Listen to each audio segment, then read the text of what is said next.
ជាស្មារតីរួមរបស់ប្រសង់ហើយជាមួយនឹងញាតិញោមពុទ្ធបរិស័ទដែលបានអញ្ជើញមកប្រកបពីនេះថាអ្វីដែលជាគោលបំណងរបស់យើងនឹងចំណាត់ស្មារនឹងអានដើម្បីបានជ្រាបផងប្រសង់គ្រប់ព្រះអង្គជាទីគោរពសក្ការៈសម្រាប់ពលញាតិញោមពុទ្ធបរិស័ទលោកលោកស្រីនិងកញ្ញាជាទីមេត្រីเป็นนักวิทยา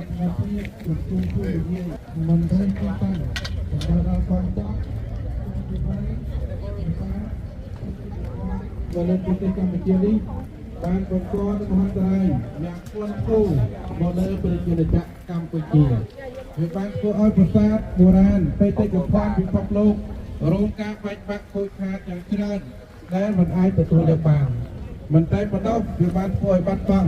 อายุชีวิตរបស់ជនស៊ីវិលកងទ័ពបង្ករបួសស្នាមម៉េចបាក់ព្រឹកប្រាស់ចាក់ក្រុមគ្រួសារយ៉ាងអរិយធម៌ជាទីបំផុត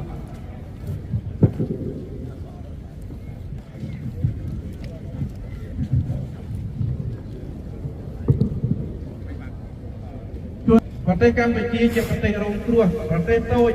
ពិតជាមិនត្រូវការសង្គ្រាមយើងឆ្អាតនឹងសង្គ្រាមរ៉ាំរ៉ៃក្នុងប្រទេសរបស់ខ្លួនយើងពិតជាស្គាល់ច្បាស់អំពីលទ្ធផលនៃសង្គ្រាមយើងស្អប់សង្គ្រាមយ៉ាងខ្លាំងយើងត្រូវការសិក្សា